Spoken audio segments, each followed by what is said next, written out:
amado Jesús, Señor Jesucristo, Dios de la gloria, Padre amado, te damos las gracias por esta noche maravillosa que usted nos ha regalado, siendo que el mundo está en completa oscuridad, Señor. En esta noche, revélanos tu palabra, Señor, en cada corazón de cada ministro que se está hoy, que está reuniendo alrededor de tu palabra, Señor Jesucristo. Dios de la gloria, ayúdanos cada día más, como lo ha hecho con los caminantes de Maús, abriendo su entendimiento para que ellos entiendan la palabra, Señor. Te damos las gracias, Señor, por cada vida, cada hermano de cada país, de cada ministerio que están ahí, Señor, en este lugar, en esta reunión virtual, Señor. Te pedimos, Señor, que abre nuestro entendimiento, Señor. Trae paz en nuestra vida, Señor. Como dice tu palabra en el Salmo 133, mira cuán bueno y cuán delicioso es habitar los hermanos juntos en armonía. Padre, trae armonía en medio nuestro. Trae paz en medio nuestro. Sobre todo, abre la palabra en el corazón de cada hermano. Cada ministro que va huyendo, sea prudente, sabio, Señor. Dirige a nuestro hermano que va a llevar la palabra. Ayúdales, enséñanos a través de él. Toma el control de cada uno de nosotros, Señor. Ayúdanos, Señor, a ser reverente, prudente y humilde en todo tiempo, en todo momento. Señor, te pedimos todas estas cosas en el nombre sublime del Señor Jesucristo. Para ti sea la honra y la gloria. Amén y amén. Amén. Amén. Amén. Mi hermano Enrique, adelante con el tema. Sí. Que Dios le bendiga. Muchas gracias, hermano, es muy amable de honrarme para dirigirles la palabra, la meditación de la palabra, que ella pues sea en nuestros corazones prosperada. Gloria al Señor. El título, como dije antes, pero para el nuevo que acaba de venir, es El Hijo del Hombre y Jesús. Gloria al Señor. Bien, vamos a abrir nuestras Biblias, o si no, escuchamos. Yo voy a leer en el libro de Daniel, en el nombre de nuestro amado Señor Jesús. Vamos a leer en el libro de Daniel, capítulo 7, verso 13 hasta el 18 inclusive. Dice así la palabra del Señor. Dice Daniel: miraba yo en la visión de la noche, y he aquí con las nubes del cielo venía uno como un hijo de hombre, que vino hasta el anciano de días, y le hicieron acercarse delante de él. Y le fue dado dominio, gloria y reino, para que todos los pueblos, naciones y lenguas le sirvieran. Su dominio es dominio eterno, que nunca pasará, y su reino uno que no será destruido. Se me turbó el espíritu a mí, Daniel, en medio de mi cuerpo, y las visiones de mi cabeza me asombraron. Me acerqué a uno de los que asistían y le pregunté la verdad acerca de todo esto, y me habló y me hizo conocer la interpretación de las cosas. Estas 4 grandes bestias son 4 reyes que se levantarán en la tierra.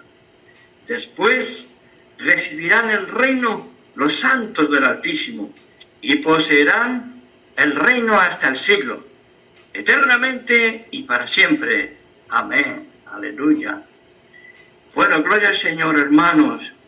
Este es un tema que nos lleva, creo yo, en mi opinión, a ciertos misterios,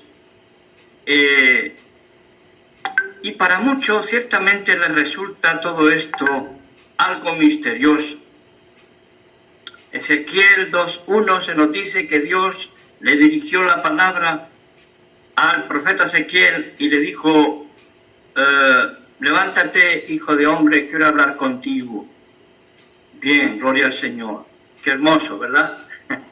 Que Dios quiere hablar con un hombre cara a cara y le dice que se levante, que Él quiere hablar. Hijo de hombre, también en Salmo 8:5 y 8:4, versículo 4, estoy citando de memoria para adelantar el tiempo, que no sea muy largo, y decía que el Salmo 8:4 y 5 habla de que Dios creó al hombre, ¿verdad? Y dice, como, ¿por qué te acuerdas del hombre? Y tienes memoria del Hijo del Hombre, ¿verdad? Entonces, Hijo de Hombre, digamos que es sinónimo sencillamente de hombre. Hijo de Hombre es hombre. E incluso en algunos contextos puede significar la humanidad completa. Hemos visto en el capítulo 7 de Daniel, versículo 13, que aparece una figura como hijo de hombre, semejante a un hombre, pero que viene con las nubes del cielo y se presenta ante un ser que es llamado el anciano de días. Es decir, creo yo en el contexto, está hablando de la deidad suprema, de Dios mismo, porque todo esto es simbólico. Lo del anciano es simbólico, todo tiene su simbolismo. Se trata, pues, de una visión simbólica. El profeta Daniel había visto, antes de esto, salir del abismo, una tras otra, 4 bestias salvajes que representaban 4 imperios paganos. Estas bestias iban a desaparecer y a continuación aparece esa figura de un hombre o como un hijo de hombre que representaba en sí mismo el reino de los santos del Altísimo. Hay una especie de contraposición muy bien estudiada. Los imperios paganos contrarios a Dios, están representados por esas bestias. El reino de los santos del Altísimo, reino de Dios, está representado por esa figura como de hombre.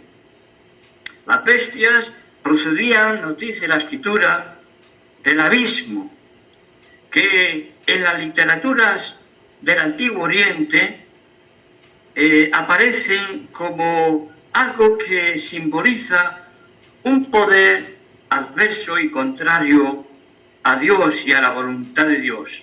En cambio, la figura del Hijo del Hombre, que viene en las nubes o con las nubes del cielo, tiene un origen celeste, celestial. Gloria a Dios.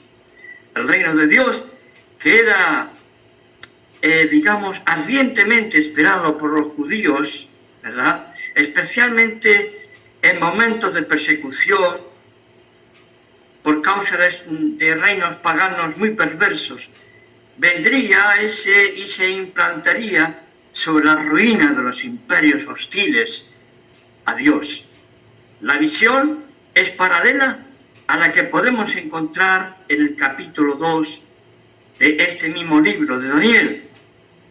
Ahí vemos una gran imagen, una estatua gigantesca, y aparece también una piedrecita que es lanzada a los pies de esa imagen grandísima, esa estatua, que cae y se destruye en el suelo. Este tema, digamos, entiendo, hermanos y preciosos amigos, podría quizá llevarnos a confusión, y voy a explicar acerca de esta probable conclusión. Tenemos que entender bien algunas cosas, algunos conceptos, para asimilar este título de Hijo de Hombre, que es conocido en el mundo del cristianismo y de la academia, dentro de lo que se llama cristología, y todo aquello que se estudia sobre Jesús de Nazaret, sus palabras, sus hechos y todo lo que concierne al Señor Jesucristo, ¿verdad? Y ahí se le atribuye al Hijo del Hombre una mesianidad como Mesías. Esa mesianidad de Jesús, que es también conocido como Hijo del Hombre. Estimados, el término Hijo del Hombre, a partir de Daniel, es asociado al mismo Mesías. En la historia de Israel, una vez que se escribe y el pueblo de Dios, llamado ya desde Babilonia, los judíos, los de Judea, que habían sobrevivido a tantas desgracias, pues entienden y leen al profeta Daniel, que está escrito en arameo, porque el hebreo se iba perdiendo, y ellos lo entendieron porque era el idioma materno, el arameo.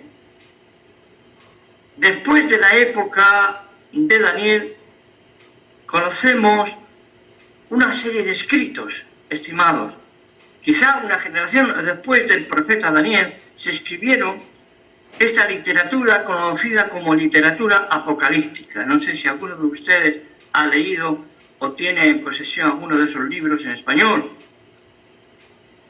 Se escribieron desde la época de Daniel, también en la época de Jesús se conocían, e incluso en los escritos del Nuevo Testamento tenemos citas concretas de estos libros, no considerados inspirados por Dios, pero que parece ser que contenían verdades ciertas de Dios. Por eso aparecen, y los apóstoles y los discípulos utilizan estos escritos apocalípticos o algunas partes, ¿verdad?, para sus cartas, como Judas, por ejemplo, el hermano de Jacobo, Santiago, y otros, ¿verdad?, utilizan el libro de Jubileos, o quizás utilizan el libro de Enoc, ¿verdad?, literatura apocalíptica. Está expresada de una manera parecida a la Daniel o al Apocalipsis de Juan, en símbolos, visiones, imágenes, cosas así. Ahora, cuando viene Jesús, nuestro Señor, a la escena en la historia del hombre, ese conocimiento adquirido por la literatura que hemos aludido, era bien conocida, como decía, entre los estudiosos del judaísmo del Segundo Templo. ¿Sabe usted? El judaísmo del Segundo Templo es el judaísmo que se vivía en la época de Jesús. Todavía estaba el templo. El segundo, que fue reformado, construido por Zorobabel y embellecido luego por Herodes. El Hijo del Hombre es conocido, por ejemplo, como el libro de Enoc, como he dicho, eran estudiados y conocidos seguramente por Jesús mismo. Decía que este Hijo de Hombre era conocido con varios epítetos. Por ejemplo, se le llama el elegido. El elegido.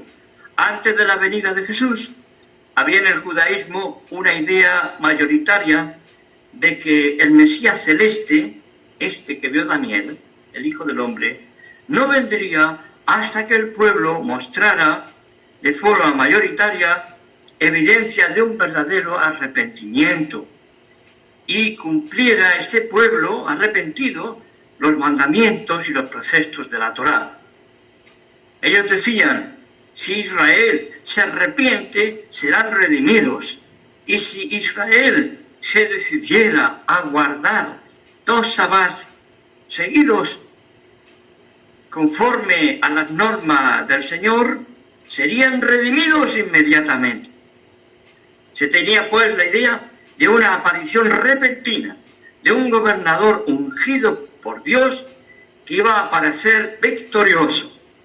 Sin embargo, se dice que una especie de unión conceptual, digamos así, a lo semítico, a lo hebreo, a lo oriental. Recuerden que aquella frase del profeta que dijo, la Biblia es un libro oriental. Toda la Biblia, tanto el Viejo Testamento como el Nuevo, gloria al Señor. Pero ellos añadiendo que este Mesías gobernante también habría de nacer como un niño en Belén.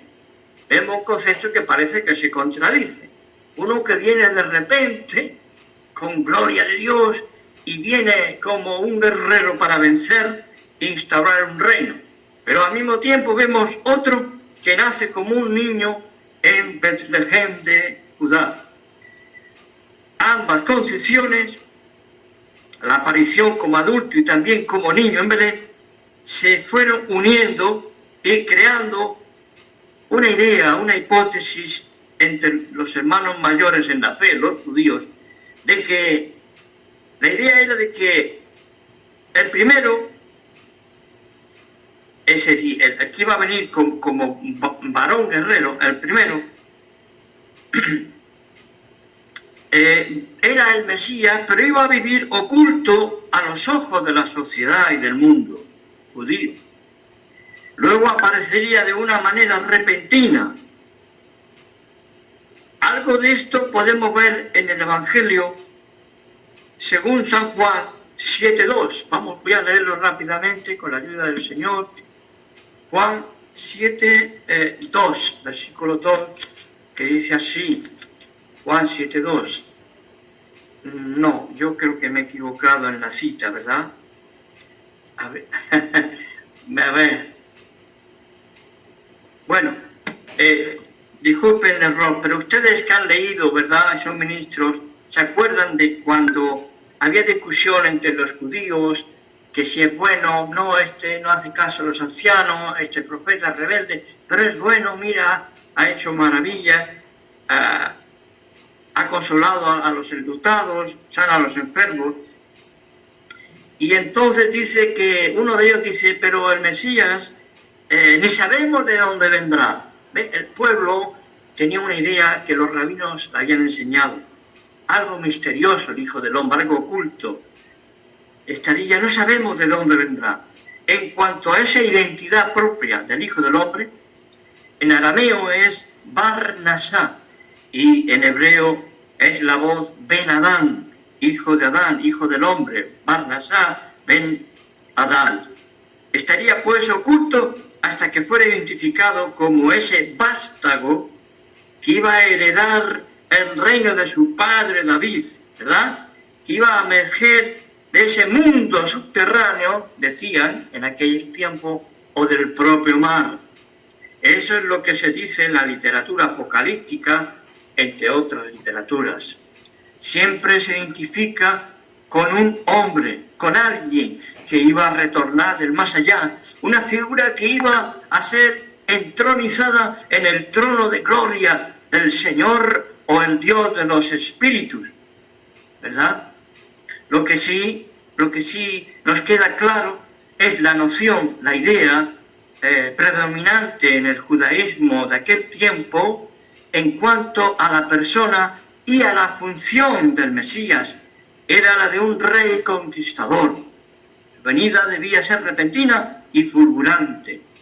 Esto es lo que más se creía, aunque también se veían profecías que no la entendían bien, como ese niño que nace en Belén, ¿verdad? Pero en general se creía así. A esta manifestación de ese Mesías glorioso le iban a seguir una serie de acontecimientos escatológicos que vendrían junto con dicha venida. Y esto lo podemos leer en toda la serie ya editada en español de los libros apócrifos. Hace años ya la tenemos, ¿verdad? Y podemos ver cómo ellos pensaban, gloria al Señor, antes, en la época de Jesús, y algún siglo o dos después de Jesús. Bien, para centrarnos, hermanos, espero hacerme entender, sé que para algunos de ustedes podría ser escabroso este tema y limitarnos a lo que dijo el hermano Blana, y ya está.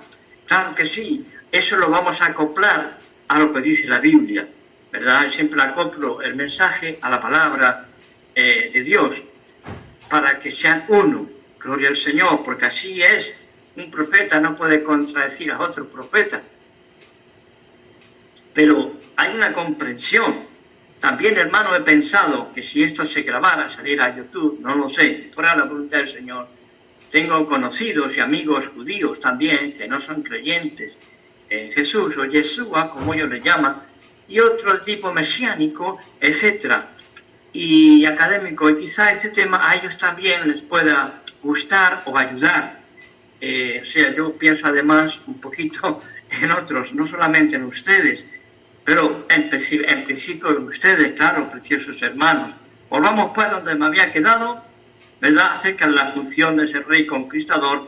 Iba a venir acontecimientos escatológicos hacia el fin de los tiempos, que vendrían, como he dicho, junto con su venida. Por ejemplo, iban a cesar todas las potencias hostiles al pueblo y a la tierra de Israel. Este Mesías, hijo de hombre celeste, tenía que hacer una renovación del reino mesiánico en la capital de Jerusalén, establecida en la Tierra Santa. Otra de las grandes tareas de este Mesías reinante, hijo del hombre o hijo de David, es reunir a todos los judíos dispersos entre las naciones y traerlos a la tierra de Israel. Era pues la esperanza clave que iba a inaugurar el Mesías rey. Pablo dice en los Hechos: yo estoy aquí por la fe que tengo en mis padres y en mi pueblo, que un día todos serviremos y adoraremos las 12 tribus al Dios de nuestros padres. O sea, que el tema de las 12 tribus para el apóstol Pablo no era un tema aparte, era importante su servicio. Esperamos que un día las 12 tribus serviremos a Dios juntamente con los gentiles, como dice un salmo, al Dios de Abraham, Isaac y Jacob, o como decían los apóstoles, al Dios y Padre de nuestro Señor Jesucristo, a Él la gloria y la honra para siempre. Gloria al Señor. Así que vemos, hermanos, que iba a seguir una serie de acontecimientos. Esa es la clave, ¿verdad? Que iban a venir los dispersos, las 10 tribus dispersas desde el año 722 antes de Cristo por los asirios. Tendrían que volver al final de los tiempos cuando el hombre celeste volviera. Aleluya. Y tenía que volver y coincidir con la venida del Mesías Rey. Se manifestaría una gloria Shekinah en el reino de Israel, el reino de los judíos en la Tierra Santa. La era mesiánica es descrita en esos libros apocalípticos como un tiempo de suma alegría y tiempo de gozo perdurables, indescriptibles. Aleluya. El Mesías mismo iba a morar, iba a vivir entre los hombres, y sobre ellos, los hombres, moraría el Señor de los espíritus. Iban a comer en alegría, mesa, con aquel Hijo del Hombre. Dice uno de esos libros, que iban a comer junto con el Mesías, los hombres. Es hermoso, ¿verdad? No va muy lejos de lo que creemos, ciertamente. Entiendo yo, creo yo, hermanos, no equivocarme. Y dice que se acostarán y se levantarán para siempre jamás los habitantes de ese reino futuro. Se iban a terminar las guerras, las discordias, y reinaría la paz, la justicia, el amor y la fidelidad. Gloria a Dios. Incluso las fuerzas del mundo animal, bestial y la propia naturaleza van a mostrar docilidad. Los bestias van a ser dóciles, cual gatitos y perritos avanzados, ¿verdad? Iban a fructificar inusitados los almendros y los frutales, hasta entonces no conocido. Gloria al Señor. Hasta entonces. Habría pues una longevidad también entre los mortales. Gente viviría muchísimos cientos de años, gozando de mucha salud y vigor físico en la tierra. Las mujeres iban a dar a luz sin esfuerzos dolorosos, etcétera, etcétera. Este Mesías, hijo de hombre, haría que la renovación del mundo también sería posible. No solamente Israel, sino todo el mundo sería renovado y llamado a este gozo y a esta alegría. Se esperaba un cielo nuevo y una tierra nueva, basado especialmente en el libro de Isaías, capítulo 67. Y aunque no tenían todas las cosas claras, ciertamente en ese tiempo en que vivió Jesús, ellos tenían también esa expectativa, que con la venida del profeta Elías, Eliyahu, pues se iban a aclarar preguntas y confusiones que tenían en aquel tiempo. O sea, ellos decían, bueno, ya vendrá Eliyahu y nos ayudará a saber las preguntas que no tenemos respuestas. Gloria al Señor, ¿verdad?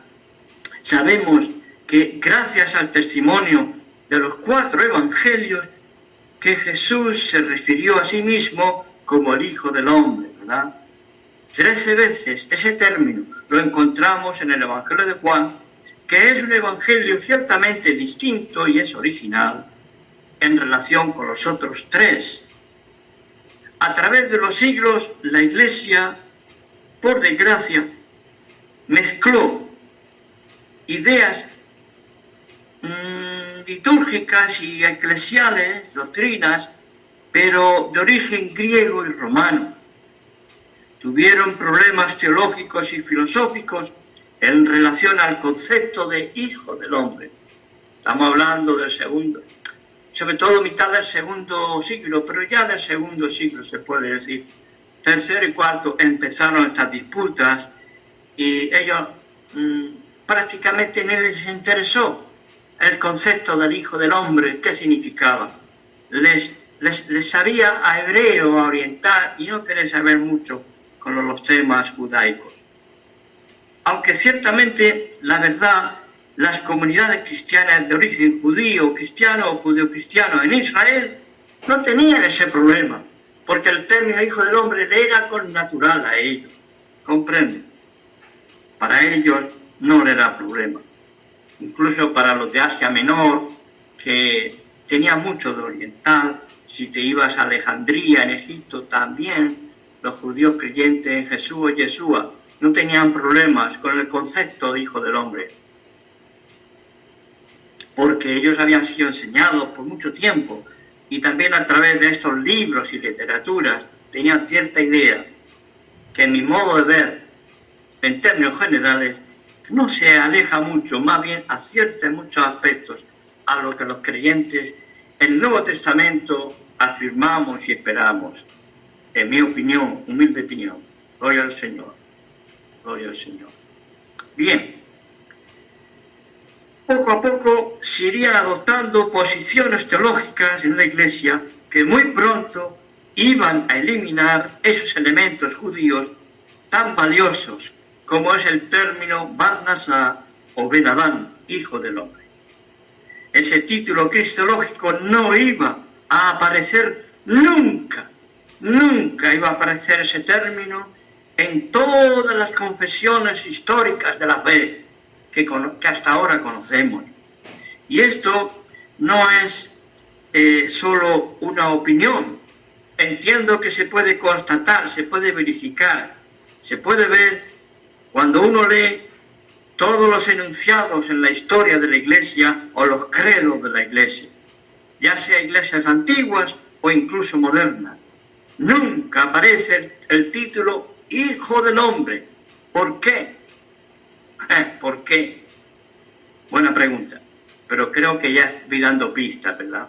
Sin embargo, gloria a Dios, digo yo, sí se respetó ese título en los labios de Jesús.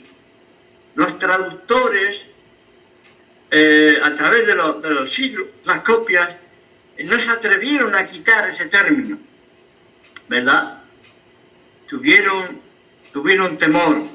Nadie se atrevió a eliminarlo de los escritos y de las copias griegas que tenemos del Nuevo Testamento.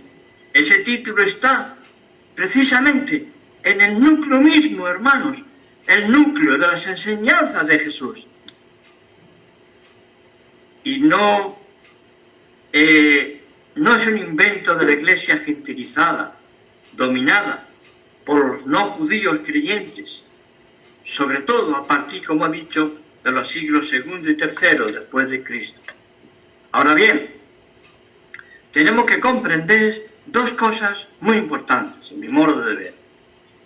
¿Para qué? Para asimilar esa terminología, esa forma de hablar de Hijo del Hombre. Jesús hace una especie, este es un palabra, hermano, pero usted puede buscarlo en el diccionario y comprender si es que no lo entiende. Pero yo trataré de explicarlo, que no soy gramático, pero me gusta la gramática española. Lo que utilizó Jesús se conoce como yuxtaposición inconexa. Yuxtaposición inconexa, válgame, ¿qué palabra? Se trata de que dos temas o dos ideas o conceptos los junta, pero no se terminan de unir del todo. Jesús te hablaba dos conceptos, por ejemplo, pero no los unía del todo, por algo. Eso se llama juxtaposición inconexa. No se conectan, ¿verdad? Bueno, dicho esta cuestión, ¿verdad? ¿Por qué digo esto? Vamos a lo que vamos. Bien, el concepto, por ejemplo, reino de Dios o reino de los cielos, es una manera para no tomar el nombre de Dios a la ligera, pues decían cielos, como la época de oro de los poetas españoles exclamaban, válgame el cielo, ¿verdad? Quiere decir, válgame Dios, me ayude Dios, ¿no? Para no repetir al término de Dios y hacerlo vano, pues se utilizaba el término cielo. El reino de los cielos, el reino de Dios, es un lema que causaba expectación respecto al futuro que venía. Un futuro que se sentía cercano y deseado con fervor por los fieles judíos del tiempo de Jesús. Pero el término hijo del hombre tiene un carácter secreto, oculto, ¿verdad?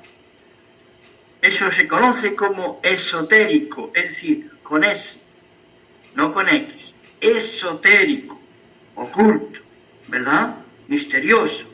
Pero Jesús, cuando su enseñanza era pública, no solo a sus discípulos le hablaba aparte de los misterios, pero a la gente, en términos generales, hasta donde yo conozco, y he leído los evangelios, hermanos, ¿verdad? Jesús tenía una manera de enseñar pública y utilizaba sobre todo el reino de Dios, es semejante a, el reino de Dios se ha acercado, el reino de Dios es como un hombre que se fue lejos, etcétera, etcétera, al pueblo general, ¿verdad? Con la simiente de las parábolas que Jesús no termina de terminar, la redundancia, parece que lo hace a propósito, ¿verdad? No las termina para que el oyente se esfuerce en terminarlas y el Espíritu le ayude a ello. Así eran los maestros de aquel tiempo, gloria al Señor. Entonces utilizaba el reino de Dios como profeta que era pues una predicación exotérica, ex con X, significa fuera, para afuera, esotérica con ese para adentro, para los míos, los secretos para vosotros, que me habéis querido a mí, me habéis seguido y veo vuestro esfuerzo dentro de vuestra imperfección, pero os veo, los conozco porque mi Padre me los ha mostrado, yo os conozco a vosotros, y uno de ustedes es ladrón, dijo, y traidor, pero nunca lo avergonzó en público a Judas Iscariote, así, dicho entre paréntesis, ¿verdad? Una enseñanza para los pastores y para todos los que tratamos con los seres humanos, que tenemos que ser dulces y dentro de lo duro tenemos que hacerlo de una manera fraternal, fraterna, entiendo yo, en términos generales, claro, gloria al Señor. Así que como maestro con sus discípulos, utiliza la enseñanza esotérica para dentro del Hijo del Hombre. Él les habla del Hijo del Hombre. A los demás les enseña el reino de Dios, así tal, ¿no? Claro que también para sus discípulos, pero el secreto del Hijo del Hombre y otros secretos, como es el trigo y la cizaña de la parábola, se los enseña a los discípulos íntimos. Gloria al Señor, gloria al Señor, gloria al Señor. Usando esa clave precisamente del reino de Dios, lo usa incluso con aquellos que eran adversarios, que no creían en él, como nos dice Lucas 17, 20, 21, ¿verdad? Pueden leerlo en casa, Lucas 17, 20 y 21, Jesús les habla del reino de Dios o de los cielos, a aquellos que no creen en él, pero de una manera que los confunde, gloria al Señor. Pero cuando, repito, hablaba con sus discípulos en intimidad, Jesús utiliza otra clave, y es hijo del hombre. Vamos a ver un ejemplo, que es lo mejor a la ley, al testimonio. Lucas 17, por ejemplo, vamos a verlo, si no me equivoco, con las prisas que lo hice esta tarde, y me confundí de texto, ¿verdad? Lucas 17, 22 y 24. Vamos a ver. Dice así, y dijo a sus discípulos, tiempo vendrá cuando desearéis ver uno de los días del Hijo del Hombre y no lo veréis. 24 dice, porque como el relámpago que al fulgurar resplandece desde un extremo del cielo hasta el otro, así también será el Hijo del Hombre en su día. Gloria a Dios. Queremos que utilice esa clave con sus discípulos y reine de Dios con los demás. El judaísmo de aquel tiempo tenía, pues, esa expectativa 100% nacionalista a la espera de un caudillo militar del linaje de David y de ese Bar-Nasá, Hijo del Hombre, que sería también luego luz a las naciones. Eso dicen los textos apócrifos de Apocalípticos. Dicen que sería luz a las naciones. Gloria al Señor. Algunos escritos que no son canónicos, aceptados como palabra de Dios, pero que tienen, como dije, alguna línea verdadera, como lo encontramos en el libro de Enoch etíope, que dice que el Hijo del Hombre será la esperanza, el Hijo del Hombre será la esperanza de los afligidos en su corazón. Hermoso, ¿verdad? Y no ha sido así.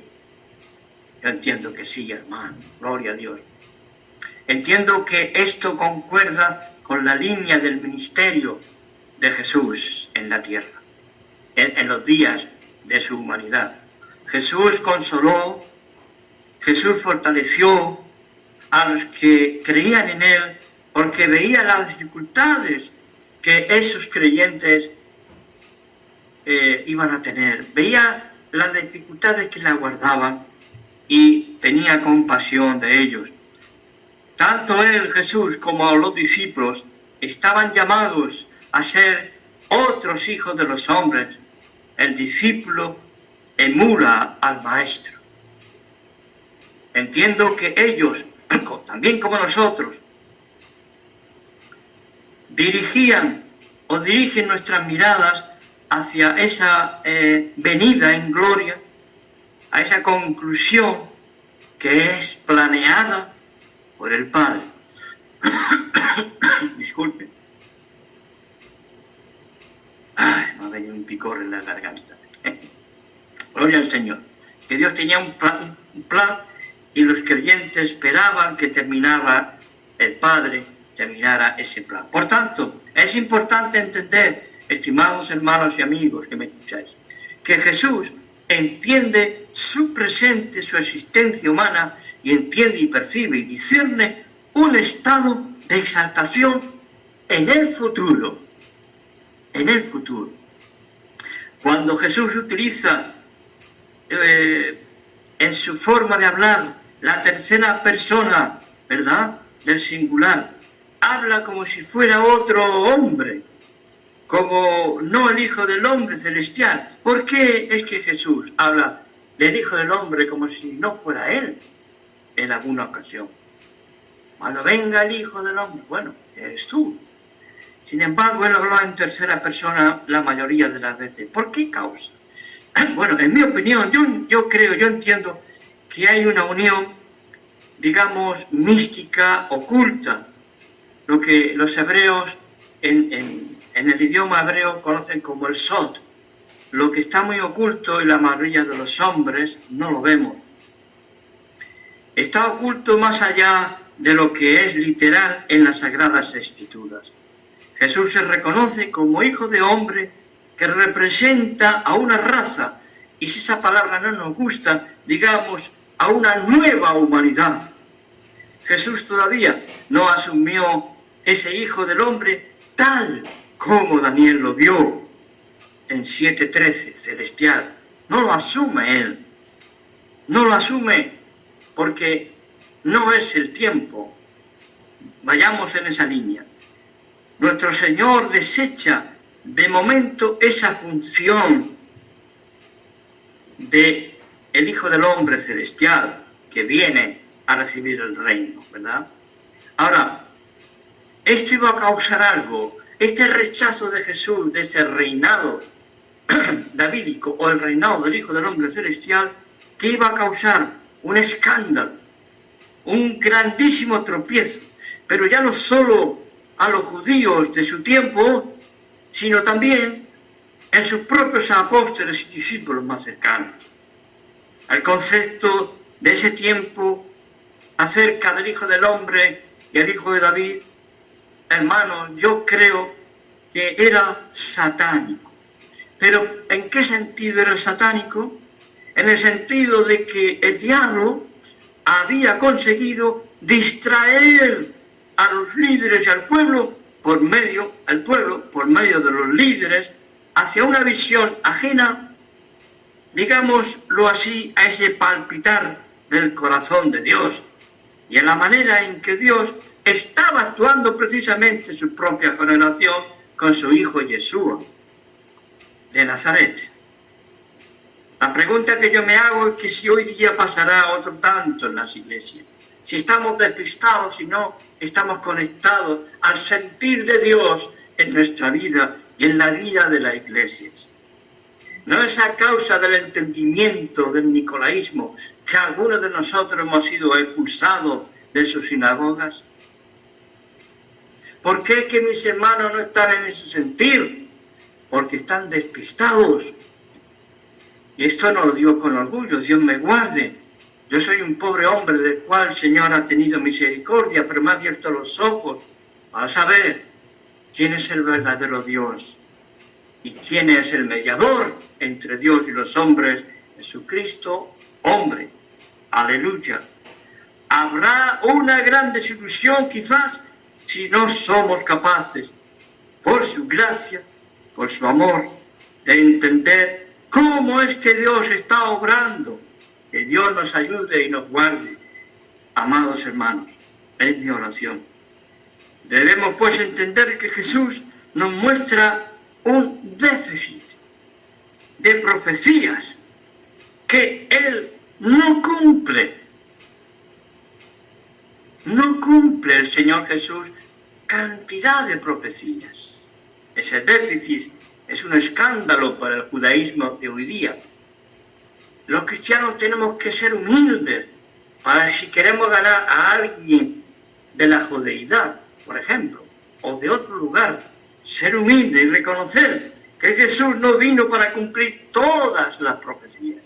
Hay un déficit, hay un debe en el haber del Mesías Jesús de Nazaret.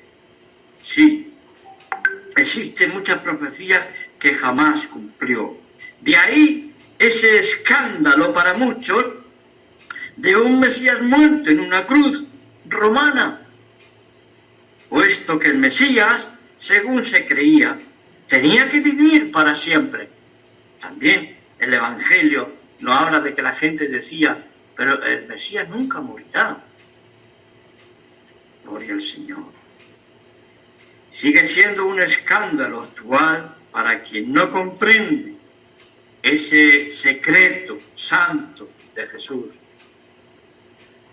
Toda la esperanza de sus apóstoles cae fatalmente cuando ven a su compañero Judas Iscariote entregar al maestro, a los alguaciles del templo primero y luego a la soldadesca romana después. Ellos esperaban, como está escrito en Lucas, creo que es 24. Ellos esperaban que ese Yeshua Harnasí, Jesús el Nazareno, era el que iba a redimir, restaurar a Israel, como dijeron aquellos en el camino de Maús. Pero a su vez hay cientos de profecías y claves en las sagradas escrituras del Viejo Testamento que nos hablan de un hombre santo, un sadik, que iba a ser maltratado, que iba a sufrir como un inocente corderito, llevando vituperios e ignominias que eran muy difíciles de asumir y entender, ciertamente, hermano, muy difíciles de entender en el tiempo de Jesús. Excepto algunos pocos bienaventurados, solo después de la resurrección de Jesús, A algunos les fue revelado el secreto de su pasión y su muerte. Aleluya. Solo así ellos pudieron entender y encajar las Sagradas Escrituras, que para entonces era todo como un rompecabezas imposible de ordenar, como los profetas, los salmos, etc. Todos ellos se referían a un Mesías que sufría. El Mesías reinante y el Mesías sufriente no eran pues dos personas diferentes, sino que eran dos funciones en una personalidad, en un individuo que realiza en el tiempo y en el espacio, alejados de 2 días. Tiempos alejados de 2 días, es decir, en la profecía 2 días son 2000 años. Sufriente, Masías ben Yosef, reinante, Masías ben David, el hijo de David. Pero no eran 2 Mesías. Otros inventaron hasta un tercero sacerdotal, los esenios. No, eran 2. Eran 2 funciones en una sola personalidad, en un solo hombre, en un solo Mesías, ungido por el Eterno. Gloria a Dios. Vamos a ver. No tengo el reloj. Y no me quiero perder. A ver qué tiempo me falta. Bueno, ya lo veré. Perdonen, hermano. Es que tengo bastantes páginas, pero tengo que acabar. Continúa, hermano Enrique, continúa nomás, una media hora aunque sea, no hay problema. Ok, adelante. Yo creo que en media hora más. Muchas gracias. Voy a ver si soy suficientemente hábil para hacerlo. Gracias, hermano. Seguimos, vamos para allá, hermanos. Gloria al Señor. Gloria al Señor. Bien. Es por esa razón, hermanos, que hablábamos, que Jesús no acepta ese término de gloria, según Daniel 7:13, el Hijo del Hombre, este que viene a recibir el trono y la corona y todo eso. No, Él no lo recibe. Cuando sus discípulos lo ven ante ese Sanedrín corrompido, ¿verdad? Y ante un tribunal civil como el de Pilato, ¿verdad? A la cabeza de esa gente perversa, claro, se escandalizaron y huyeron. ¿Cómo es posible? ¡Qué decepción, hermano! Ellos esperaban realmente que Jesús se levantara como el Hijo del Hombre, el Hijo de David. ¿Comprende? Ellos lo querían hacer, por eso. Pedro dice que fue a cortarle la cabeza al siervo del sacerdote. Para que es un sacerdote hizo así y le cortó la oreja. Pero él iba por la cabeza. Sí, Simón Pedro era un guerrero, era un macabeo. Gloria al Señor. Pero tenía que comprender que ese no era el sentir de Dios para ese tiempo. Aleluya. Bien. Entonces, no. En el alma de Jesús podemos decir que había un centro que lo motivaba. ¿Cuál era ese centro? Pues ese centro habría que buscarlo en el libro del profeta Isaías, capítulo 53, que empieza la perícopa o la porción realmente en Isaías 52, 13 en adelante. Es el siervo sufriente de Dios, el Eved Yahvé, el Eved Adonai. Ahora vamos a ver cierta clave importante, hermano, que pienso que muchos entre las iglesias, ojalá me equivocara, pero me da la impresión que no lo han entendido. Y es lo que se conoce en la literatura hebrea como el polo colectivo y el polo individual. ¿Qué es eso, hermano Enrique? Voy a tratar de explicarlo. Veamos en Daniel 7:13, donde existe una colectividad, es decir, un montón de personas, una colectividad, una comunidad. ¿Quiénes son? Los santos del Altísimo. Santos es colectividad, no es un individuo, no es una individualidad, ¿correcto?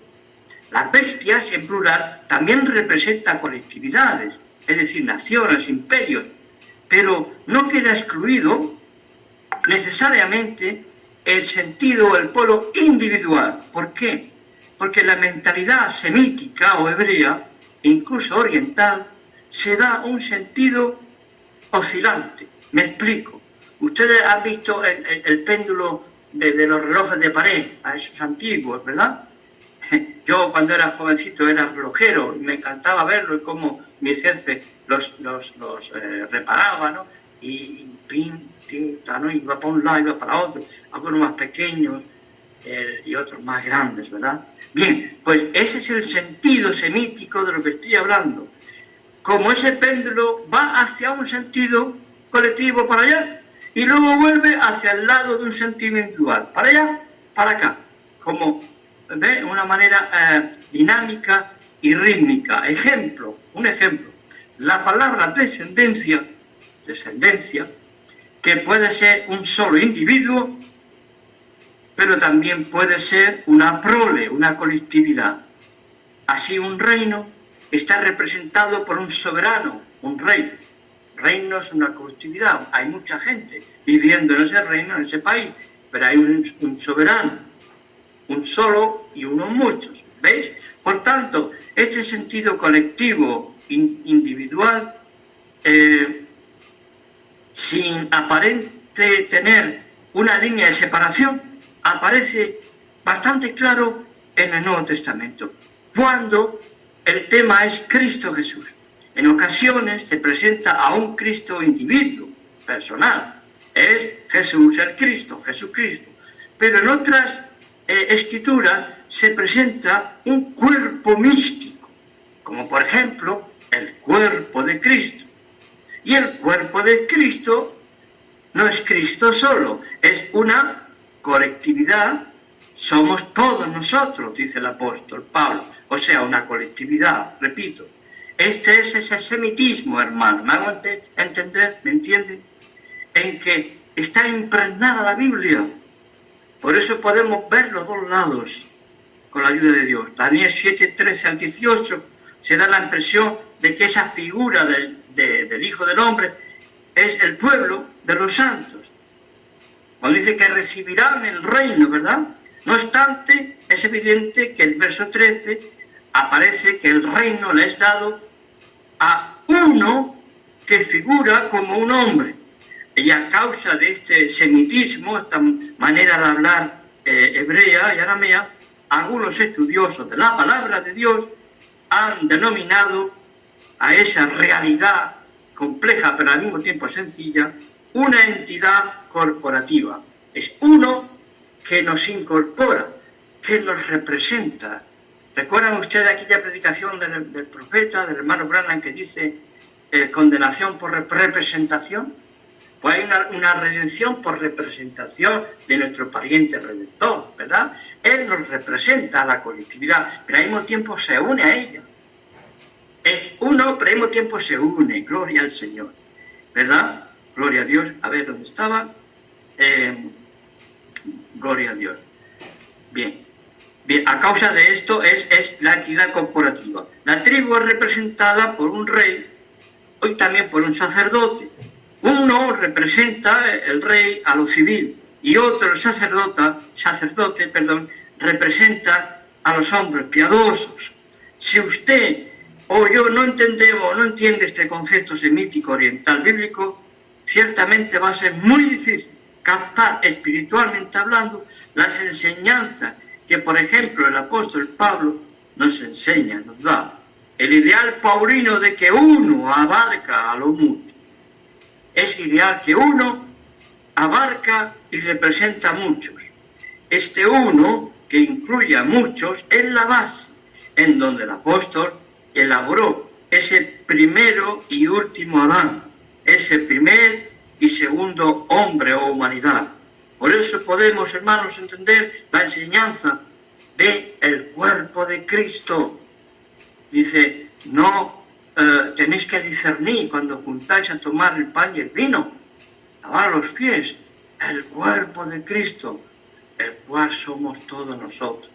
Jesús, el Mesías, el Hijo del Hombre, en las escrituras griegas del Nuevo Testamento, realiza en sí mismo, en su persona, la verdadera representatividad de ese espíritu de Israel.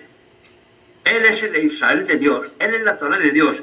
Todo lo mejor de lo mejor, como dicen los franceses, más o menos, la crème, lo mejor de lo mejor está representado en Jesús de Nazaret, el Hijo amado, ese fenómeno semita hebreo presenta un diálogo entre Dios y el Mesías. Vemos como Dios habla al Mesías, le dice, pídeme tú a mí, ve el yo tú, pídeme en las naciones por herencia, pídeme, ahí hay una relación. O cuando dice, entrando en el mundo, dice Hebreos, o sea, tú a mí. ¿Quién habla? El Mesías en su preexistencia, antes de encarnarse como Jesús de Nazaret, en el vientre de la Virgen Miriam de Nazaret, latinizada María. Entonces dice, me preparaste cuerpo. ¿Veis el diálogo? Hay un diálogo maravilloso. También hay un diálogo entre Dios y su pueblo, un nosotros y un yo y un nosotros. Es la simiente de Abraham.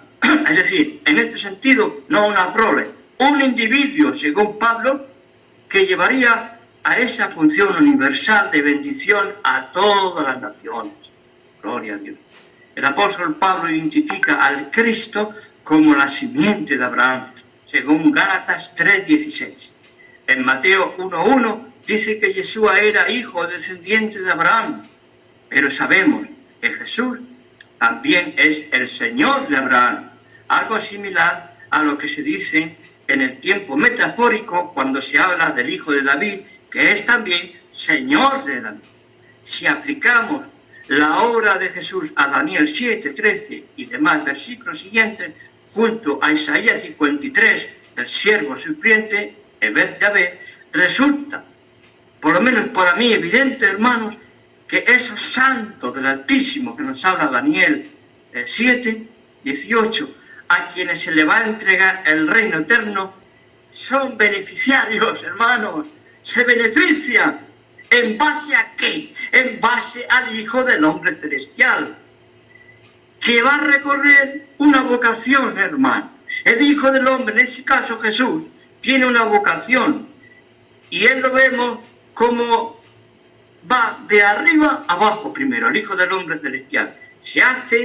Baja a la tierra, se hace siervo del Eterno, para después recibir como galardón lo que ya le era como derecho natural, por amor a Dios y por amor a sus hermanos los hombres que estaban escritos en el libro de la vida del Cordero.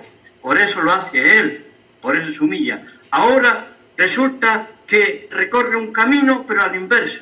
Él ahora es de abajo, de la tierra pecaminosa en que vivía y vivimos, hacia arriba, hacia un cielo santo, donde habita el Dios 3 veces santo, el Dios, su Padre. De ser el siervo sufriente y obediente de Dios, ahora a esa identidad del Hijo del Hombre Celeste, que recibe el reino del Eterno, el anciano de días. Yo entiendo que ese juego de palabras que hace Jesús con Nicodemo, cuando dice el Hijo del Hombre que está en el cielo, ¿verdad? Algunas versiones no ponen el Hijo del Hombre que está en el cielo, no lo ponen. Estaba en el original, no estaba, yo no lo sé, hermano. Pero si aceptamos nuestra Reina Valera, que dice que está en el cielo, cuando Jesús estaba allí, yo no creo que está hablando de su omnipresencia, porque él se había rebajado de ese atributo de gloria externo de Dios. Ahora él dependía totalmente de su Padre como un hombre. Por eso no entiendo esto así. Jesús creo que es entronizado o entronado en la esfera de la eternidad como Hijo del Hombre y Señor de los hombres. ¿Hasta cuándo? Hasta el cumplimiento de todas las cosas, en que Él mismo, Jesús, como el Hijo del Hombre reinante, dará al Padre el reino. Y Dios será todo en todos. Y ya para terminar, Hebreos 2, 11, 13 dice aquí, está hablando Jesús, el escritor de Hebreos, está hablando de Jesús, mejor sacerdote, mejor todo, ¿verdad? Y él dice, le pone en las palabras del salmista y también de Jacob, su antepasado, se las pone en los labios de Jesús, la carta a los Hebreos 2, 11 al 13, y dice, he aquí, yo y los hijos que Dios me dio. Jesucristo puede decir también, y lo dirá cuando se termine toda esta historia, que he aquí yo y los hijos que Dios me dio. Ciertamente, Él se sujetará como hijo subordinado al Padre, según 1 Corintios 15, del 24 al 28, entregará todo al Padre, para que entonces, después del milenio y entrando la nueva era de la eternidad, digámoslo así, Dios sea todo en todos. Efesios 4:6 también dice, hace semejante, y 1 Corintios 8:6 también lo dice. Dios le ha dado todo juicio, y aquí sí termino, hermano Freddy. Dios le ha dado todo juicio, dice el Evangelio, al Hijo, a su Hijo. Y dice, ¿por qué? Por cuanto es el Hijo del Hombre. Es decir, habiéndose identificado plenamente con los hombres, exceptuando el pecado, para poder redimirnos para Dios, y así Dios poder ser nuestro Salvador. Porque para la salvación había que dar antes el pago de esa salvación, y es la redención. Es decir, vida por vida me pediste, dice el Salmo. Vida por vida, ojo por ojo, diente por diente. Hacía falta la vida del Hijo de Dios en santidad para redimir a los que estábamos esclavos del pecado. Aleluya. Gloria al Señor. Así que vemos que siendo Él identificado con los hombres creyentes en Él, Él es la cabeza de una nueva humanidad y no se avergüenza de llamarnos hermanos, como está escrito en otro lugar del Nuevo Testamento. Él es el Hijo del Hombre, Él es identificado plenamente con el hombre, por eso fue bautizado y se opuso a que su primo Juan no lo bautizara. Dijo, es necesario que cumplamos con toda justicia, aleluya. Si Él se identificó con los pecadores y aún en la cruz, Él exclamó, Dios mío, en su idioma arameo, ¿por qué me has desamparado? Ese momento misterioso que nadie entiende, esa intimidad que dejémosla esa intimidad entre el Padre y el Hijo. Amén. Aquella intimidad que, como dice Jesús, aquella gloria que tuve contigo, Padre, antes que el mundo fuese. Aleluya. Oh, hermano. Cuántas cosas. Bueno, hay mucho más, pero aquí lo voy a dejar, hermano, porque quizá haya preguntas o comentarios y quiero dar tiempo a los hermanos, ¿verdad? Bueno, Dios les bendiga, hermanos. Shalom, shalom, desde este lugar del mundo. Gracias por escucharme. Amén, hermano Enrique, que Dios le bendiga por su exposición. Pues seguro que tiene mucho más, hermano Enrique, para que continúe, aunque sea para la próxima ocasión, en 15 días, si es que lo puede hacer. No le es pesado este tema. La verdad es que hay cosas para mí muy bonitas que están escritas del Hijo del Hombre en los antiguos, que es maravilloso. Pero bueno, ese es mi gusto. Quizá a otro le gusta a otros temas. Yo estoy a su disposición, hermano. Lo que ustedes, los hermanos, deseen, pues para mí es un placer, claro, y un honor. Amén, hermano. Muy bien. Hermanos, Dios les bendiga. Si es que algún hermano tiene alguna pregunta respecto al tema, pues le vamos a dar lugar. Amén.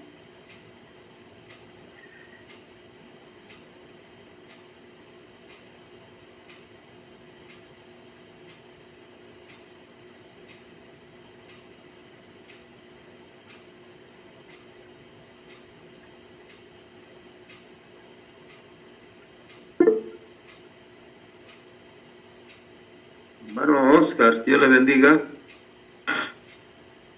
Dios le bendiga, hermano Freddy. Dios le bendiga, hermanos. Hermano Enrique, le bendiga. Igualmente. Dios, quería hacer una pregunta, hermano Enrique. Solo una pequeña pregunta que escuché cuando estaba hablando de que dijo usted Enoc, el etiopiano. ¿Eso así dijo o que escuché mal?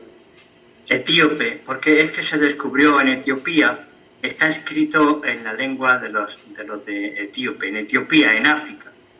Y allí se descubrió ese Enoc, aunque se han descubierto escritos en otros idiomas, antiguos, muy antiguos, ¿verdad? Hay uno en hebreo, pero el más usado y el más completo, cuando decimos libro de Enoc o primero de Enoc, es ese libro que se encontró en Etiopía. Está escrito en etíope, no sé exactamente cómo se dice. No sé si te respondo, hermano querido. Sí, hermano, gracias. Solamente eso. De nada.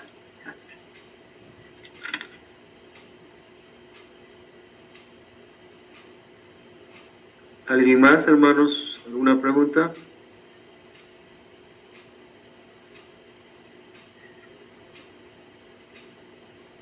El tema es difícil, quizás, ¿verdad, hermano Freddy? No sé si algunos hermanos, pues claro, a lo mejor, que no quiero yo decirte que yo, como yo. Quiero decir que son temas que a lo mejor no se han visto desde este prisma, ¿no? ¿Verdad? Sé que hijo de hombre, Dios le llamaba a los profetas, o por al menos a algunos, si no a todos, hijo de hombre. Entiendo yo que es un término de cercanía, de amistad, y al mismo tiempo para que el profeta, que es un hombre pecador, al fin y al cabo, como todos, redimido por la gracia, como todos, fuera consciente que a ese profeta y a ese Dios hay algo como que a los hombres nos separa, fundamentalmente. Y para mí lo que nos separa es la santidad de Dios. Es decir, hijo de hombre, te estoy hablando, mira quién te habla, mira quién te mira, ¿no? Entonces eso tiene que repercutir en Ezequiel y en todos los profetas que son apelados como hijos de hombre o hijos de la humanidad, hombres, en este caso varón, porque también está, en hebreo no existe marido y mujer, y eso existe hombre y mujer, Ish y Shah, ¿no? Es curioso, hermanos, permíteseme, es muy interesante, y recuerdo bien la enseñanza de algún maestro que me enseñó que Isha, o sea, Ish, que es varón, Isha, que es varona o mujer, decimos nosotros, hembra, si usted le quita una letra a cada uno de los dos, le quita una letra, ahora mismo no sé cuál es, no tengo por mis estudios, pero entiéndame, Ish, usted le quita una letra de Ish, Isha, varona o hembra, mujer, le quita una letra a ese nombre, y sabe usted que aparece sin esa letra, tanto en el hombre como en la mujer, aparece una palabra hebrea que significa fuego. Es curioso, le quitas una palabra a Ish, varón, le quitas una palabra a Isha, varona o mujer, y es fuego. Porque esa palabra es una palabra que está en el tetragramatón, que está en Isha. Entonces, si tú la quitas, hay fuego de discordias, no hay unidad verdadera. Bueno, es solamente como le llaman midrash, ¿no? Es como una enseñanza, un poco, parece un cuento o una cosa con las letras, para extraer una enseñanza piadosa, una enseñanza edificante, ¿verdad?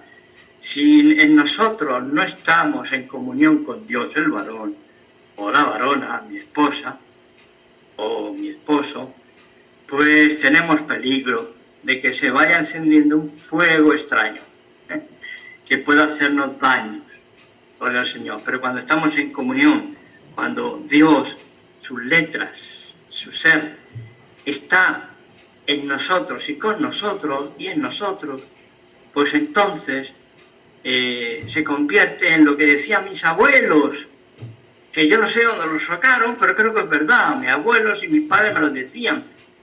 Dios no le dijo a Eva, hay quien escucha, no, perdón, dice que Dios le dijo a Adán, escucha Adán, no te he formado una esclava, sino una compañera, que la cuides y la ames. Ya los abuelos sabían lo que decían, ¿no le parece, Freddy? Bueno, me he enrollado como unas persianas. Creo que eso es propio de mi edad. Y bueno, si alguno tiene alguna pregunta, adelante. Yo estoy dispuesto para poder colaborar. Pero sí, es un poco, esta visión un poco así, no contraria, ni mucho menos a la que la hermano Branham, porque tengo más estudios donde realmente vamos en la línea del hermano Branham, pero no quiero darlo porque sería muy, muy grande. Quizás en otra ocasión, si Dios lo permite, ustedes lo desean, pues vamos a hablar de otra perspectiva, quizás más enriquecedora en cuanto a textos bíblicos, ¿verdad? Bueno, hasta ahí he hablado. Gracias, hermano. Amén, hermano Enrique. Sí, los hermanos parece que no tienen preguntas.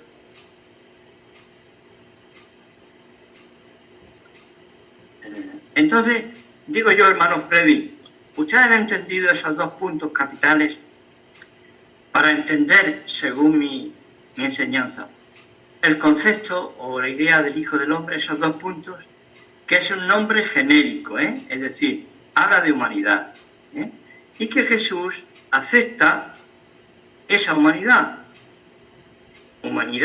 no manchada, pero sí compartida, porque hay que recordar que Juan en su Evangelio dice que aquel verbo o palabra que está hablando del Cristo en su preexistencia,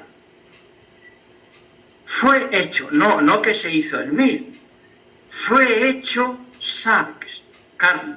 ¿Y por qué dice sarx y no soma en griego? Los gramáticos, los eruditos, los que saben y podemos aprender un poco o mucho, nos dicen que sarx es el término que generalmente, casi siempre, el apóstol Pablo, y no solamente él, pero principalmente el apóstol Pablo, porque escribió más en el Nuevo Testamento, equivale a pecado.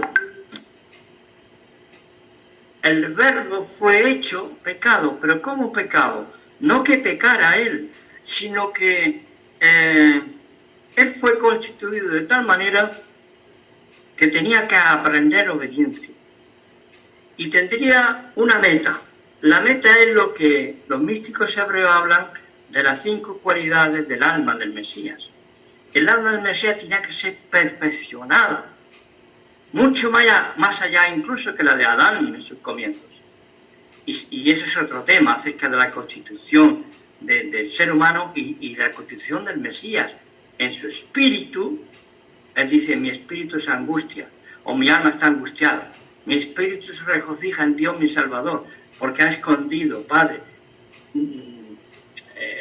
las cosas que tú enseñas se las ha escondido a los sabios todo, a los sabios de este aún el mundo, pero se las ha revelado a los pequeños, a los humildes, a los que tienen un corazón de aprendizaje, como es un niño y una niña, ¿correcto? Y entonces, la constitución del Mesías en cuanto a su cuerpo y a su ser, tenía que ser alguien que fuera posible ser tentado. Si no, Jesús no tiene mérito ninguno. Si él no pudiera ser sugestionado para hacer el mal o desobedecer en algún punto de la ley del Señor, de la Torá o a Dios, a su Padre, entonces no había mérito. Él luchó para obedecer, para estar en comunión con su papá. Bueno, le llamaba papaíto, apa, en hebreo, ¿verdad? Término poco, la gente no se atrevía a usar ese término tan íntimo, le parecía un poco irrespetuoso. Sin embargo, Jesús tiene un mensaje central en el Evangelio, es Abba, papá, papaíto mío. Entonces, ese espíritu que estaba en Jesús de hijo ha sido trasladado por el Ruach HaKodesh, por el Santo Espíritu Divino, a los que se nos ha dado ese espíritu para que exclamemos Abba, Padre. Gloria a Dios. Y entonces, claro, hay que comprender que Él se hizo en todo lo posible, pero no pecó, en el pecado. Claro que su cuerpo tiene que ser algo distinto porque no fue por exceso, correcto. Ahí yo me pierdo un poco, pero lo acepto, lo asumo y no tengo ningún problema. ¿verdad? Pero al mismo tiempo veo en las Escrituras que él fue constituido de forma sarx, y eso es pecado, es decir, que él tuvo que luchar con esas tendencias, la buena y la mala, y venció. Ese es el testimonio apostólico, que él venció, gloria a Dios, hasta el fin, hasta su muerte, y muerte vergonzosa, como es de un crucificado, gloria al Señor. Así que, hermanos, ese es un punto muy importante, ¿verdad?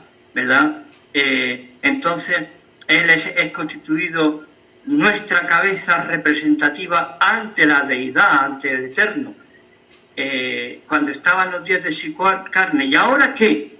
Ahora que es un ser humano glorificado, porque él no ha perdido su humanidad, pero está glorificada, entonces, ¿qué hace ahora?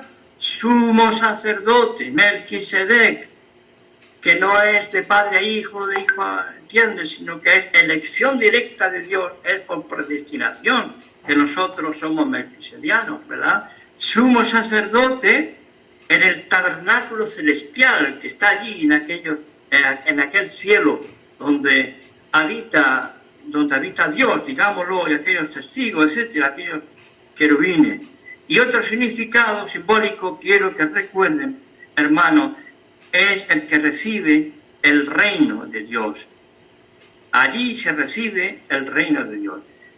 En los días en que Jesús estaba en su debilidad y él podía ser tentado, no se identificó él con la función de hijo celestial, hijo del hombre celeste. Este es el segundo punto que recalco para que ustedes me entiendan a mí. Es posible que no lleguemos a un acuerdo, pero al menos que me entiendan lo que quiero decir, que yo sea capaz de explicarme, seguramente. Así que él no se identificó con el hombre celestial, Daniel 7:13, sino con Isaías 53. Así que Jesús lo que ahora está esperando es recibir de Dios, su Padre, el trono en la tierra, aunque ya ha sido entronizado en el cielo, pero sus santos todavía no lo han coronado para que sea rey de los humanos en la tierra, el Señor del universo. En fin, hasta aquí, hermanos, antes de los puntos matizarlos, ¿verdad? Ya ha pasado la 1:30. Sí, hermano. El hermano Samuel alzó la mano. Dios le bendiga. Sí, Dios les bendiga, hermano. Hermano Enrique, Dios le bendiga, hermano. Gracias. Bueno, espero pues la pregunta que va a hacer no... Espero pues formularla bien. Antes de hacer la pregunta, recordando las palabras del hermano Branham, porque al hermano Branham le hicieron la pregunta si es que era el hijo del hombre, y el profeta dijo, no, yo solamente soy un hijo de un hombre. Amén. Entonces, la pregunta es, ¿se podría decir que este hijo de hombre se humanizó o se encarnó en el ministerio de William Branham? ¿O cómo sería esa parte ahí? Gracias, hermano. Pues, hermano Samuel, yo no sé la respuesta completa, de ser sincero. Le puedo dar algo de lo que yo sé, pero seguramente es una parte de algo mucho más profundo, ¿no? Y no es por esforzarnos a ser humildes, es que tenemos que ser humildes, nos conviene. Porque si yo no sé algo en profundidad, digo, no lo sé.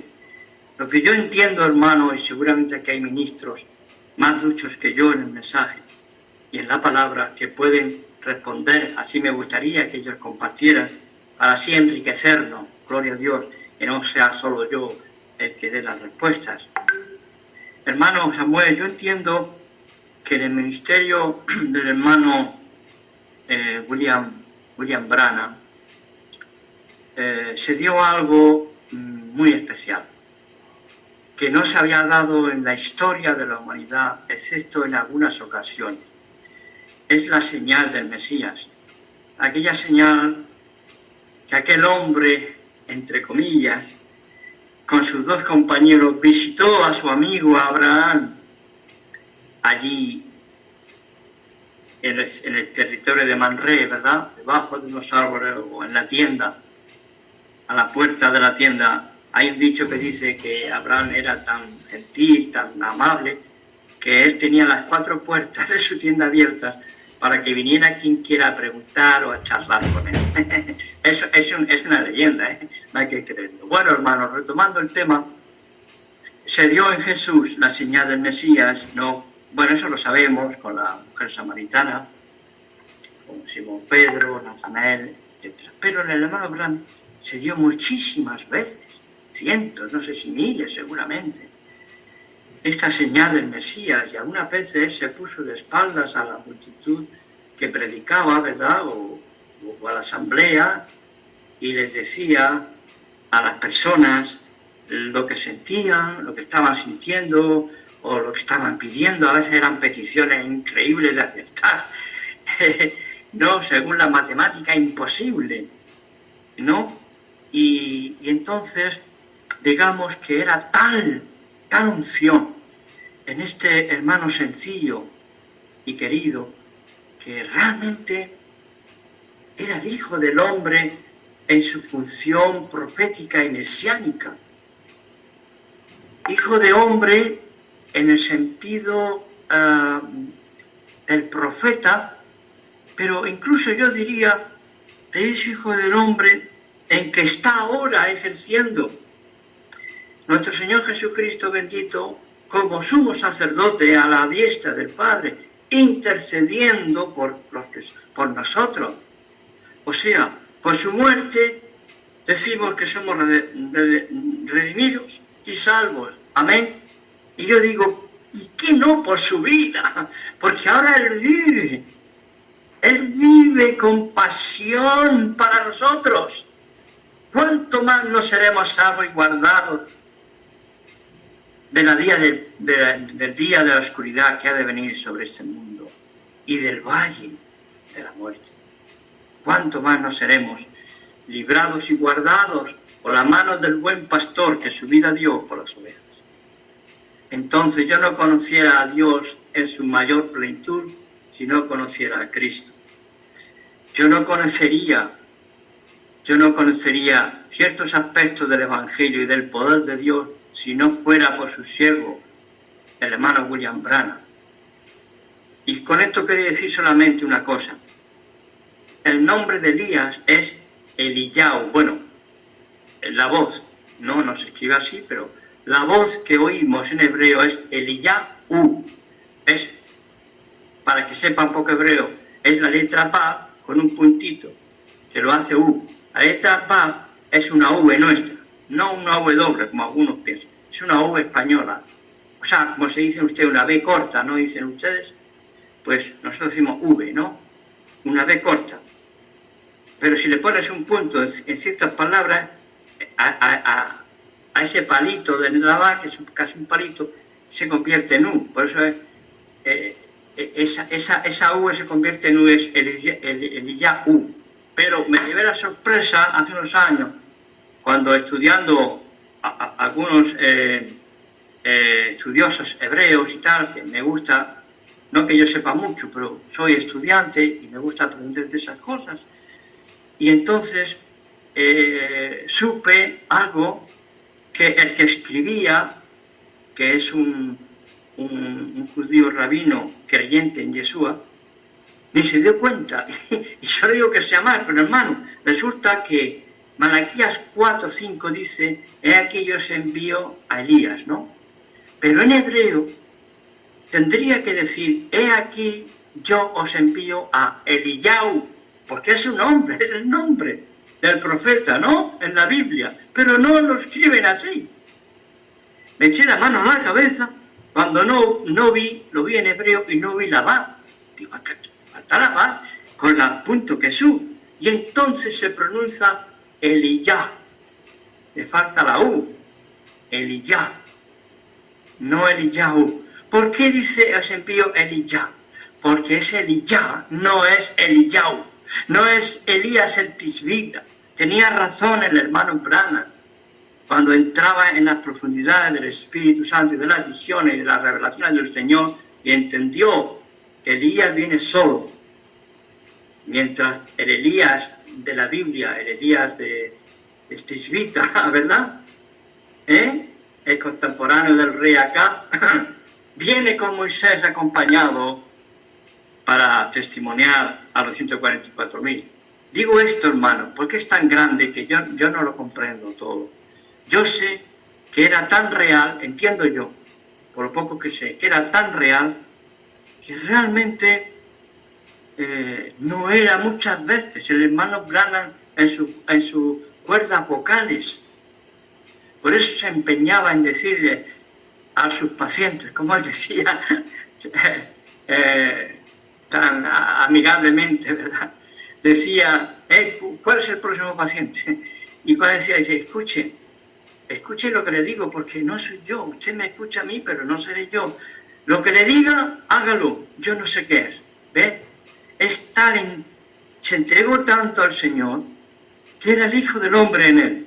Sin embargo, él, como ser humano, no era Cristo, claro, no era el Hijo del Hombre. He aquí la línea que algunos, tristemente, infantilmente, por desgracia, caen en la idolatría hacia el hermano Branham, en mi modo de ver. Aunque tengan un corazón precioso y sean buena gente, que yo no los condeno, ni los critico, pero hierran, hermano, hierran las Escrituras y enseñan mal, es mi opinión. Y si hay algún hermano, yo siempre le digo hermano Ángel, porque para mí es como un padre espiritual, pero hay otros hermanos, hermano Freddy, en fin, cualquiera puede, por favor, añadir algo o decir algo mejor que lo que yo he dicho. No sé si le he respondido algo, hermano Samuel. Sí, mi hermano. Sí, Dios le bendiga, mi hermano. Amén. Sí, muy bueno, hermano Enrique, la parte ahí de Eliau y Eliaú, qué bueno esa parte, ¿eh? Sí, es que el profeta de Dios no era por tanto estudio, sino por revelación, pero también confirma usted, hermano, esa verdad, ¿eh? Qué buena. Sí, hermano Freddy, Dios utiliza un burro si hace falta. Ya lo vemos como frenó la locura de un hombre que tenía un don profético auténtico, pero en su corazón amaba el dinero y la popularidad, Balaam, ¿no? Entonces, vemos a profetas que eran boyeros, que eran del campo, pero también vemos profetas que estaban en la alta sociedad, como puede ser Daniel. Daniel era un hijo, era príncipe, fue llevado cautivo junto con otros, Sadrach, Mesach y Abednego, y ellos comían aparte, etc. Y vemos a Daniel que era más sabio humanamente hablando que los magos, que los sabios de su tiempo. Sabía acacio, sabía persa, sabía babilónico, sabía hebreo, sabía arameo. Sin embargo, era tan humilde el hermano Daniel. Por eso dice Dios, eres muy amado, Daniel. Porque él supo dejar esas cosas cuando se acercaba a Dios. Y abría 3 veces al día la ventana para adorar a su Dios humildemente. Siendo el visir, siendo el primer ministro de 2 imperios. Entonces no todos eran humildes según el mundo. Ahí nosotros nos pasamos un poco a un lado. Dios también tenía sacerdotes. Y ese sacerdote sabía leer hebreo, sabía estudiar las Escrituras.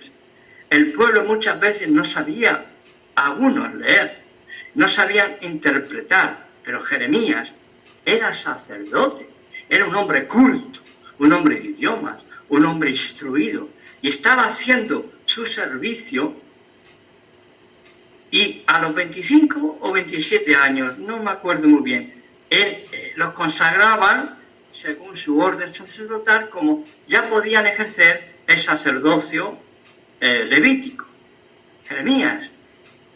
Sin embargo, tenía como 21 años cuando el Señor lo llama y le dice, déjate el servicio de sacerdote, que yo te voy a poner como profeta de Israel y de muchas naciones. Y él dijo, no, si yo soy niño, no. Sabéis la historia, pero vemos un hombre culto, instruido, ¿ves? Y así podíamos ver a muchos y ver a otros muy sencillos humanamente. Entonces, no nos vayamos a un extremo, que no lo digo por usted, hermano Freddy, pero lo digo porque lo digo. No nos vayamos a un extremo en cuasi bendecimos la ignorancia, o vamos a otro extremo donde cuasi o casi bendecimos que ser erudito es imprescindible. Lo que sí somos todos discípulos, y discípulo es lo mismo que estudiante. El inglés es estudiante. Entonces, hermano, en este caso del hermano Branham, le plació a Dios, y yo creo que Dios sabe lo que hace, y entiende mejor que nadie, escoger a un vaso muy humilde, no tonto, porque el hermano Branham leyó y estudió mucho. En una ocasión, para explicar Daniel y la visita de Gabriel a Daniel, se llenó su casa de libros de la biblioteca de su ciudad o una ciudad cercana, y lo llenó todo el coche juntamente con su hija para estudiar los calendarios hebreos, calendarios babilónicos. ¡Qué locura! Tanto fue así, hermano, bueno, ustedes lo saben, que la hermana Meda, en medio de este ajetreo de estudio que parecía no sé qué, le dice: pero Billy, cariño, nuestra iglesia somos gente, la mayoría, casi todos, si no puedo decir todos, gente de extracción humilde, no de más estudiosa. Si tú les das todo eso, los chavos locos, en otras palabras. Y el hermano Branham le dijo: gracias, cariño, lo sé, tienes razón, pero el Señor puede hacer que lo complicado y lo que es difícil, puede hacerlo sencillo para que los sencillos, en cuanto a los estudios, lo puedan comprender. No sé si me explico, hermano Freddy, porque yo ya he escuchado mucho eso de cuanto más tontos somos, mejor. No, hermano Branham, y no es lo que usted dice, pero era humilde, y el Señor utilizó a un hermano muy humilde para avergonzar a los sabios de su generación. Es verdad, como lo hizo con Amós, ¿verdad? Y Amós y Elías y el hermano Branham se parecen bastante en algunas cosas. Entonces, Dios escoge a uno, escoge a otro, como fuera del ministerio escoge hermanas, escoge aquí, escoge allá, y todos somos parte del cuerpo, ¿no? Pero eso que el Señor escoge siempre a personas no leídas, ¿verdad? No es verdad, bíblicamente. Pero bueno, es una opinión mía que creo que es bíblica, pero me puedo equivocar. Perdón, hermano Freddy, que haya dado un sermón. Está bien, hermano Enrique, está bien, muy bien, hermano. Se nos está yendo el tiempo. Hermano Ángel, que Dios le bendiga. Dios bendiga, hermano Freddy. Dios le bendiga grandemente, hermano Enrique. Muy lindo, precioso. Todo lo del Hijo del Hombre viniendo desde allá atrás, en los conceptos de la palabra, originalmente, mostrando como un ser humano, o el hijo de Adán, o los hijos de los hombres, como dijo Job, cuando el sueño cae sobre los hijos de los hombres, los humanos. Pero luego, claro, ese concepto hijo de hombre o ser humano ya se amplifica con la visión de Daniel, precioso, ¿no? Porque el contexto, como aparece, ¿no? El concepto mesiánico del Hijo del Hombre viniendo a las nubes del cielo y presentándose al anciano de días como aquel que va a reinar en ese reino que no tendrá fin.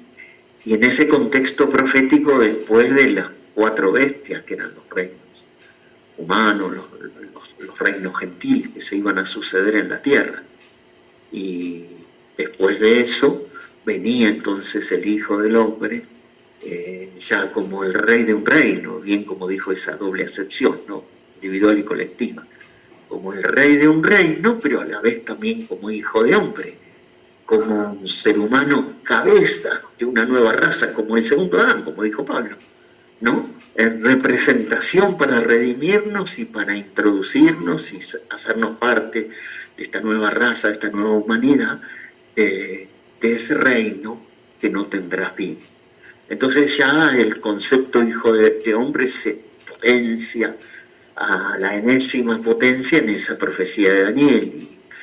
Y muy lindo también lo que trae el periodo intertestamentario, como ellos creían en la literatura apocalíptica, en la profecía de Daniel y otros libros más, ya cómo se iba tejiendo todo eso y visualizaban al Mesías, y se le fue formando un concepto de un Mesías poderoso, que ya viene hecho, ¿no? Como creía el judaísmo de ese tipo, que ya viene hecho en las nubes del cielo, un gran guerrero, y toma el poder en esa visión que también es paralela a la imagen que vio Nabucodonosor, como la piedra cortada sin mano, que derriba y desmenuza los reinos gentiles y establece el reino de Dios en la tierra, un reino que no tendrá fin.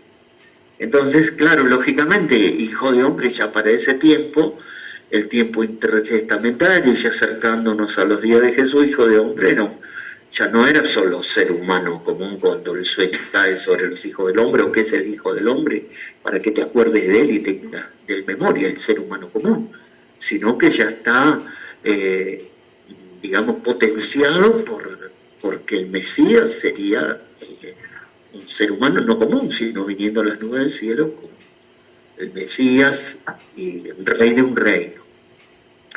Llegado a los tiempos de Jesús, claro, cuando cada vez que el Señor mencionaba hijo del hombre, hasta sus propios discípulos, el hijo del hombre será entregado, el hijo del hombre padecerá, el hijo del hombre llega el tiempo cuando el hijo del hombre será levantado, y eso dijeron, ¿quién es este hijo del hombre? Y tremendamente en Mateo 26, en el Sanedrín, cuando es llevado Jesús, el sumo sacerdote, harto ya finalmente del silencio de Jesús, les dijo, te conjuro por el Dios viviente, que nos digas si tú eres el Cristo, el Hijo del bendito, si tú eres el Cristo, el Hijo de Dios. Y Jesús responde y dice, tú lo has dicho, y de ahora en adelante, tiempo futuro, verán al Hijo del Hombre sentado a la diestra del poder de Dios y viniendo en las nubes del cielo.